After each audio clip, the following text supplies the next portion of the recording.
जय श्री राधे, जय श्री श्याम।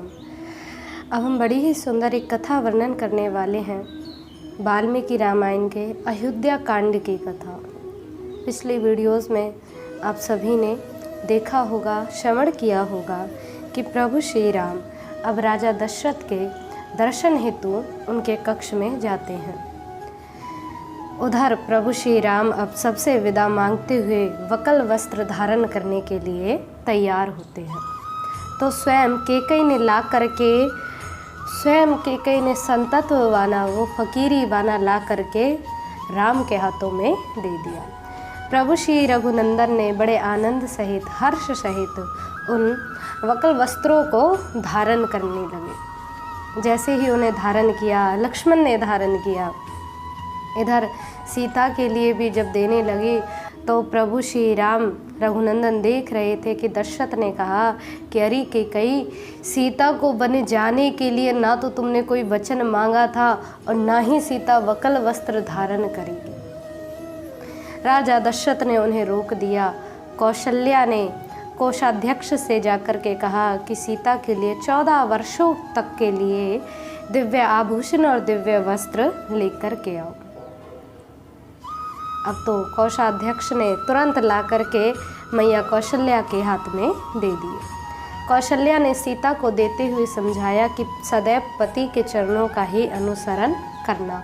जो स्त्री सदैव अपने पति के चरणों का अनुसरण करती है उसे दिव्य सत्य लोक की प्राप्ति होती है।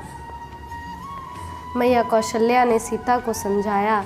इधर प्रभु श्री राम अब सबसे विदा मांगते हुए सभी रानियों से, सभी माताओं से, अपने महल से सबसे विदा लेते हुए प्रभु श्री राम सुमंत्र जी के साथ रथ में बैठकर वन की ओर जाने लगे। जहाँ तक रथ की धूल उड़ती हुई दिखाई देती रही, वहाँ तक राजा दशरथ टकटकी लगाकर देखते रहे कि क्या पता मेरा राम, मेरा रघुनंदन मेरी ऐसी दशा देख करके रुक जाए, वापस लौट आए। सुमंत्र से कहा राजा दशरथ ने कि ज़्यादा दिन सीता को वन में मत रखना, तुम लौटा करके ले आना। सुमंत्र जी रथ में बैठाकर राम को लेकर जा रहे थे। जहाँ जहाँ से रथ निकला वहाँ से प्रत्येक नागरिक, अयोध्या का प्रत्येक निवासी प्रभु श्री राम के रथ के पीछे चल दिए। अब प्रभु श्री राम के रथ के पीछे चले। संपूर्ण अयोध्या वासी प्रभु श्री राम के साथ चलने लगे। राम जी ने प्रयास किया कि जाओ, आप सभी अपने घर को लौट जाओ। तो कहने लगे कि प्रभु, हमारी अयोध्या, हमारा घर तो वही है जहाँ आप निवास करते हैं, भले वो वन में ही क्यों ना हो।